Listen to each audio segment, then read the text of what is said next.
On April 19, 2025, a wave of protests swept across the United States. Thousands of Americans took to the streets from small towns to bustling cities. They marched in Washington, D.C., New York City, and Los Angeles. They rallied in Boston, Chicago, and Philadelphia. Their message was clear. They would not stand idly by while the core values of their nation were under threat.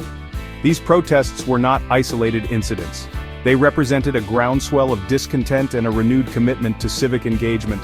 Americans from all walks of life came together, united by a shared concern for the future of their country. The date of the protests was no coincidence. April 19th marked the 250th anniversary of the shot, heard round the world at Lexington and Concord, the event that ignited the American Revolutionary War.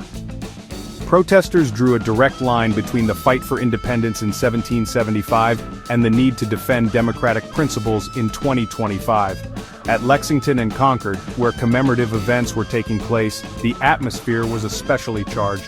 Protesters saw a clear parallel between the colonists who rose up against British tyranny and their own struggle against what they perceived as an overreaching executive branch. Fueling the protests was the 50501 movement, a decentralized, grassroots campaign that emerged from online forums and social media. The movement's name, 50501, represented its initial goal, to inspire at least 50 protests in all 50 states on April 19. The movement quickly gained traction, evolving into a symbol of resistance and a call to action. The 50501 movement transcended geographical boundaries, uniting Americans from all walks of life. It reflected a growing awareness that the preservation of American democracy required active participation from citizens across the nation. The protests were driven by a confluence of concerns.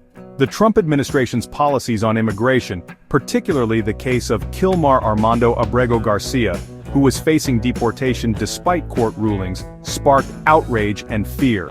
Many saw this as a dangerous precedent and a sign of more widespread deportations to come. Cuts to essential government services including healthcare, education, and social security fueled anger and anxiety.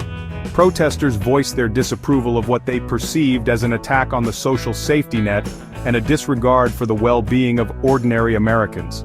Thomas Basford, a protester in Concord, captured the sentiment of many when he said, "This is a very perilous time in America for liberty.